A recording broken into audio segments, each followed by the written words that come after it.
Can I put a question to the audience? Different direction here. It's something I've been thinking about that you could help me with, that I didn't really talk about enough. When Mick first asked me to do this, I was thinking, well, what could I contribute? And the thought that struck me, that I'd sort of hinted at with the discussion of Brotas, but I didn't really talk about too much, is that in my experience of teaching painting students, particularly in Chicago, but I think this goes generally, is that very few students, even in painting departments, are willing to say, I'm a painter. It's like, I do painting and video, or, I do painting and three-dimensional work, or I make painting installations, or I do paintings and books, or whatever, or I do painting with sound work.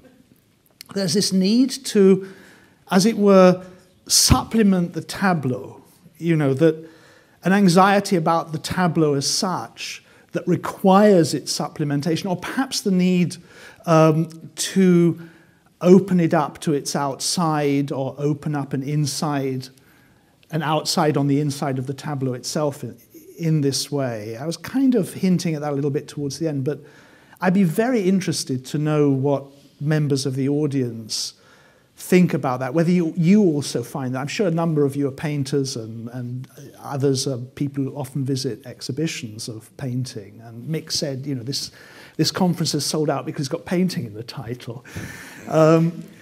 So I just wondered about that, what you think and what you feel from your own experience. Do you feel the tableau needs to be supplemented, and why? I mean, if dispositif had been in the title, there would be a third of the people. Quite possibly. I don't know. I think so. Not me. Does anyone want to respond to that?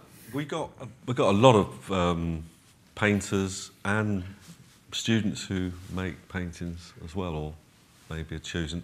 Anyone want to? There's one. Hang on. Need the microphone.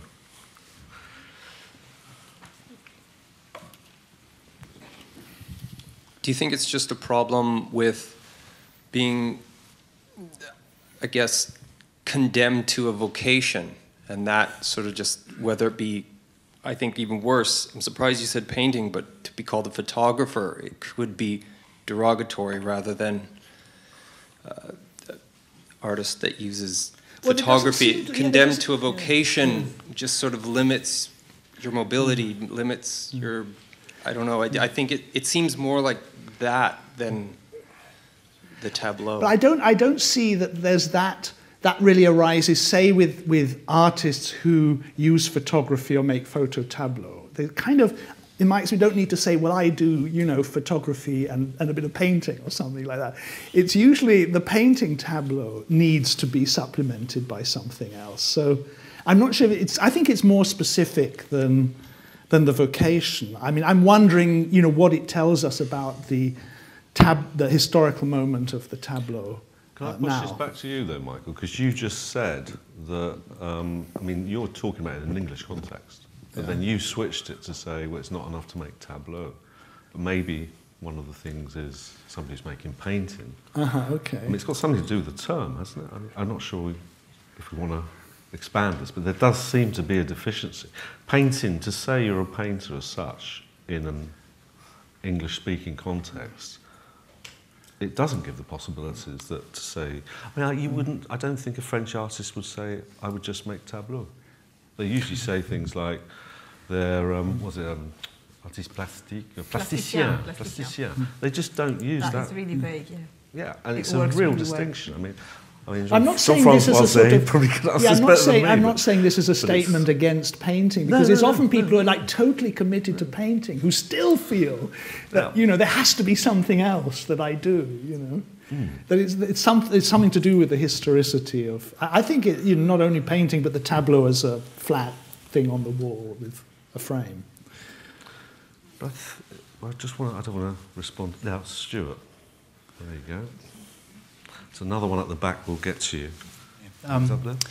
Michael, I'd feel like one of those people that you mentioned, but I... 7 steps, come on, Stuart. But I think that it's, picking up on what Mick said, I think it's not a sense that one feels that this activity or approach needs to be supplemented. It's a lack of a framework or vocabulary for talking about the ways in which it's always already supplemented in a sense. And I think you touch on this with your idea of the impossible relationship, Peter's idea as well, in Alpha's area in terms of this kind of founding moment that's not a founding moment, this constant being in transit.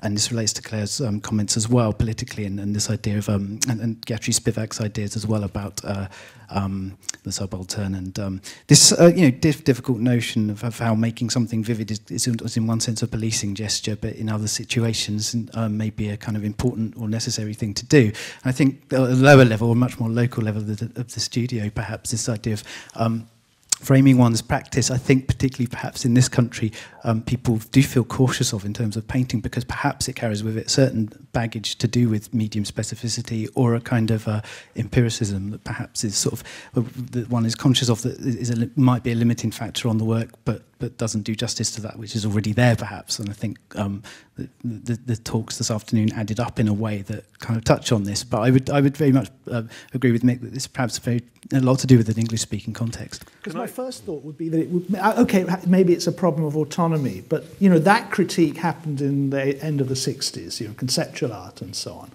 It's not quite the same. It's not simply a worry about autonomy. I think there's something else going on. I think it's public. I think we've heard it today. I know Jean-Francois has laid this out on another day, not today quite the same way. The tableau was to do with, it's linked to the salon. It's about a public, and art criticism comes in. Whereas actually, I mean, I'm guessing here. I think when we say painting in an Anglo-Saxon context, we don't actually evoke a public in the same way. It doesn't have the same, it just doesn't translate, it doesn't transfer in the same way. But, we've got one up the top there who's had her hand up for ages. We've got 2. Now, we've got 5 minutes, but it's actually, Andrea, can you pass it back? Because, and I'll get to you now, because I just feel Thank you. guilty. It was actually, I just wanted to answer your question regarding arts autonomy, because that was immediately running through my head. So I'm quite interested why you're saying it's not a question of the artwork's autonomy that we find ourselves looking at in the tableau form. And I guess the second question to that is art's autonomy maintained perhaps through the tableau of the photograph, or the photographic form of the tableau. Is that still lingering? Perhaps it could be opened out to the panel. I'm not sure. Did you want me to say very briefly just a couple of things about that? I think that was addressed in relation to what I just said. In terms of autonomy, I mean, my thought was, as I said, the critique of autonomy happened, late 60s, early 70s, conceptual art kind of thing. So, in a sense, that's, autonomy has already been critiqued. It's more like going in the other direction. It's going back into the work, as it were, from the outside, rather than going from autonomy kind of outwards. It's post the critique of autonomy returned to the tableau. And then the tableau somehow needs to be put into a structure with something else other than itself or outside itself. So the relation between inside and outside is perhaps not the relation of autonomy to some sort of framing institution. It's more complicated than that. I sometimes think of it in terms of, Lacanian extimity, an outside on the inside already. So, the tableau is already, kind of invested with its outside in some sense. So maybe that's the answer to one side of that. The photographic, that's obviously a very, very interesting question. And when I was writing on Jeff Wall, I was kind of puzzling with this myself, because my first encounter with Jeff Wall's work was really 84, something like that, when he had his show at the ICA in London. And I think I was almost the only member of the public that was there, and I was there because I knew people who knew him, and his family were there. And he was kind of bitterly disappointed that he'd come back to England and nobody went. I mean, who knew what would happen? But at that time, I was really seeing his work in terms of Frankfurt School critical theory. That's what that was the framework. That's what we were talking about. And subsequently, his work has, perhaps himself being, a reader of Michael Fried and so on, has moved more in the direction of this kind of autonomous tableau. So I think there's a sort of since Jeff has been talked about quite a lot, maybe taking Jeff's work, a kind of tension almost between those two things in relation to his work. Well, this is just going to be slightly out of context, but in some respect, Michael, I agree with you that it's very much sort of opposed to what the specificity of the media is. But I somehow feel that we do have a much sort of bigger issue at hand, in that there is that sort of sense of virtuality that sort of Jean-Francois was touching upon, that we are now talking internet age. We are talking a particular need to return to the essence of gesture. Painting perhaps holds, yet without any means to do that. So I think there's much more at stake, and perhaps maybe we should talk about it more tomorrow. But if anyone's got any other... Can I just say something very quickly? This morning, Francois was talking about the painting as something that can be moved, but is not supposed to be moved.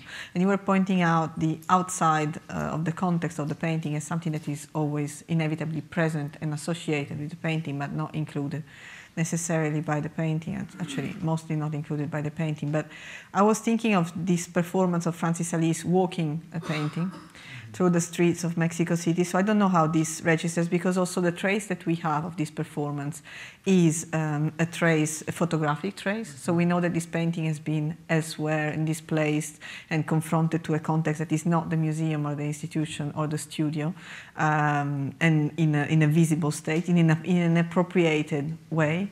And I think this inappropriate treatment of painting is the main conceptually interesting part of his pictorial work, because painting is open to unprofessional painter, to other people's hands, and it's somehow, I don't know, desacralizes the figure of the painter as an author, which was actually not so sacred.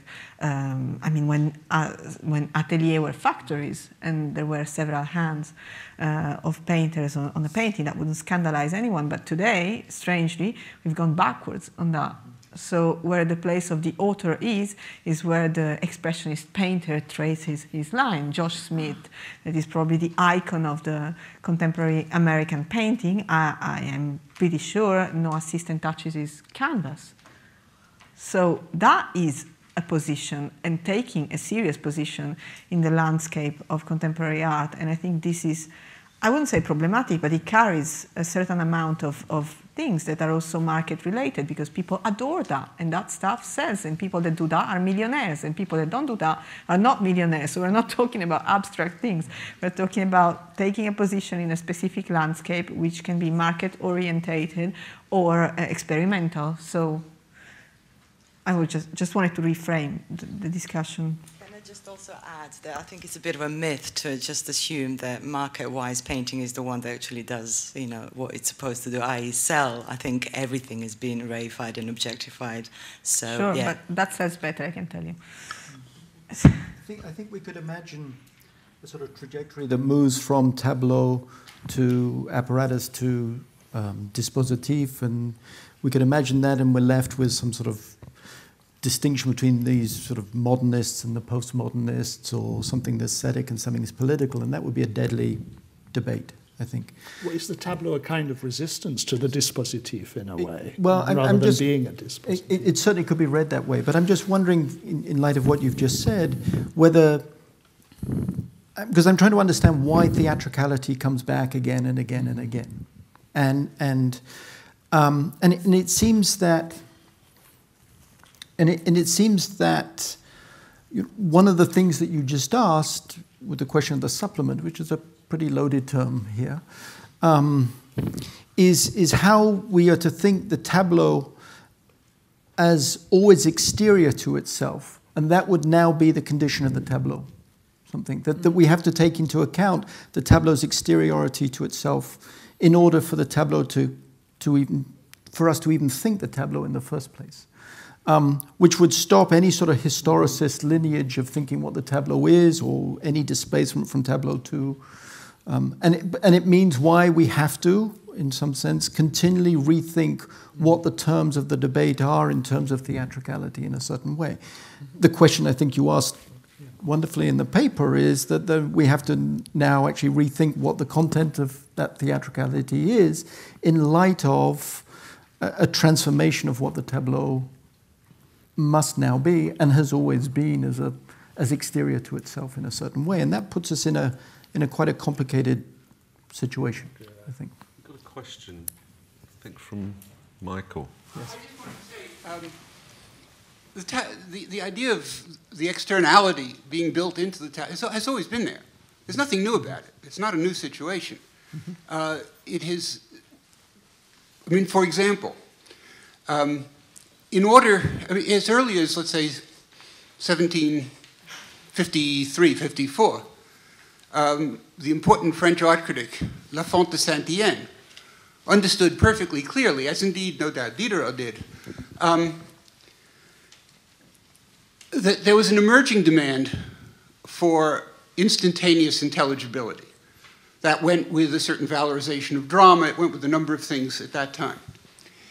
He also understood perfectly clearly that no one on earth could walk into a salon, see a painting like David's Oath of the Horatii, and say in an instant, oh man, that's the Oath of the Horatii. Fantastic, those are the three Horace brothers, they're swearing an oath, that's Camille at the right. They would have no idea what the picture was about. That was the function of the salon livre. You got a little brochure, the pictures were numbered, you looked up the number, you saw what the title was. Sometimes there was even some sentences of description, and that enabled you to assess the tableau for instantaneous intelligibility. So right away, you were dealing with a very sophisticated, complex as anything we would have today, standard of what would count as instantaneous intelligibility. And Lafont makes the further suggestion. He says, look, when we look at prints, when there's something like a print after a Poussin, on the elaborated print is the title at the bottom in a cartouche. So why don't we do that with paintings? Why don't we put the title of a painting on the frame under the painting? Okay? This is the thought invention of putting titles on the frame, which later came to pass, which we all take for granted now. So at that moment, let's say, a perfect example, the tableau, the claim is, the aspiration is, toward a kind of autonomy, toward a certain ideal of unity. But it is understood in a sense that there's always going to be some kind of prosthesis that enables this. There's always going to be a supplément. It's going to be the kind of situation that gets described in the truth. I mean, the outside's always part of the inside, and so on and so forth. So that's always been there. It's not a new historical situation that we have a problematized relationship between outside and inside. Right? It's always been there. There's precisely what one never wants to do is metaphysicalize the claim to autonomy, metaphysicalize the claim to anti-theatricality. I mean, the brilliance of Diderot from the start was to understand that this was a fiction, that paintings were made to be beheld. In that sense, something like theatricality is built into them from the start. When that comes to, that there's a moment in France in the 1750s and 60s where that comes to be felt as a problem by Diderot, by painters. It's a historical claim that it comes to be felt as a problem. You could say there's a kind of historical ontology that begins then dealing with this question. But Diderot understands absolutely, and so do the most interesting critics in this tradition, that there is no such thing as an absolute solution to that problem. Right? There are only, as it were, temporary, heuristic, makeshift solutions in inverted commas to the problem so that a painting could be registered as anti-theatrical. But very, very quickly, that turns out, I mean, the discovery that then gets made by the painters, by the practice, is that what worked at one moment very quickly doesn't work. So it's never, and as I tried to demonstrate just very, very briefly with relation to Millet, with respect to Millet, it's never the case that we can say that a particular painting just is anti-theatrical or anti-theatrical. In this tradition, anti-theatricality is the name for a particular set of artistic aims and aspirations, and also the name for a certain kind of shifting, constantly changing context of reception. So the Oath of Horatii is not theatrical or anti-theatrical. If you want to call it undecidable, you can call it undecidable. Those things don't inhere in the pictures. Right? They are radically historical and conceptual and framing, outside, inside, right all the way. I mean, this would be the topic for a longer discussion, but I don't think we're in a new conceptual world with respect to those issues. What it is going to turn out to mean keeps changing. There's a succession of, you could say, crises within that tradition. Later David, the impossibility ultimately of the heroic and fantastic Jericho enterprise, the impossibility, the hyperbolic nature of Courbet's enterprise, which of course is based on the impossibility of doing precisely what he is, in a sense, aiming to do. The fantastic cataclysm within this tradition that Manet represents, and so on and so forth. And tracking the evolution, the working out, the dialectical evolution of these issues in, let's call it modern paintings or whatever, is the study of that all the way, rather than watching the way certain permanent qualities inhere or don't inhere in pictures. Okay. I've realized that my title was right all along in terms of the structure of perversion, because this is exactly what it is. I know very well that the painting is theatrical, but all the same, I'll behold it as anti-theatrical. Psychoanalyst Octave Manoni extracted the structure of fetishism as I know very well, but all the same. And I think this is probably how we always have to behave with art in some way or another. So. Except it turns out to be really, really hard to make what it lends itself to. Yeah, exactly. You have to earn your perversion. Yes, yes. Well, I think, thank you for that. I mean, Marco, we've gone over 10 minutes. I can't not, I'm sorry, Jean-Francois, yeah. Do you mind, Marco? No, we're all right. We're about to get chucked out. No, this is the last one. Just a short word.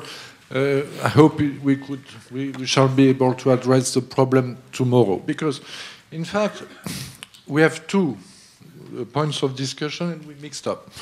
We mixed them. One point is about the tableau and public space, which means the space of debate, the Öffentlichkeit, not the public space in terms of the urban, of the public space in Öffentlichkeit. The tableau is about that. In 1747, the first review of a salon by Lafont de Saint-Yenne is about that, dealing with the tableau as the support, the best support for public space in terms of art. And we always forget it. Speaking of forms and so on, it's first about that.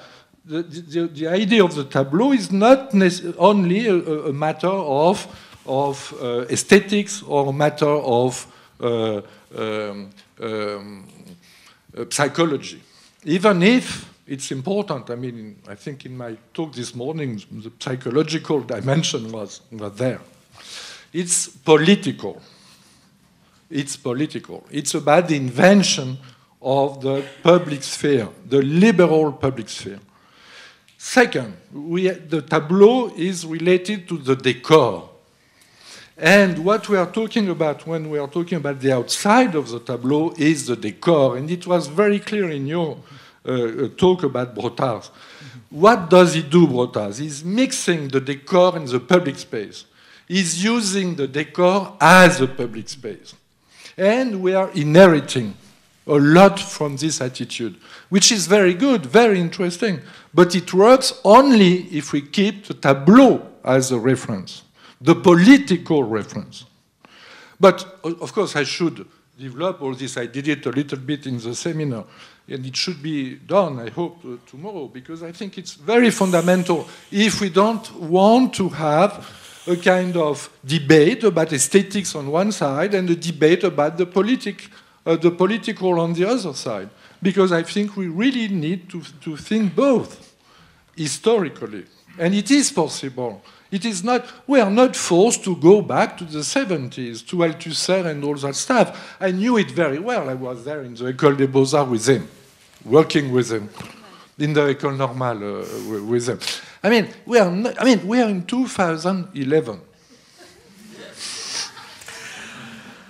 I think, actually, thank you very much, Jean-François.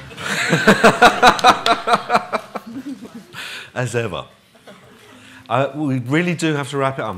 We've actually gone over. But look, thank you very much for being so attentive.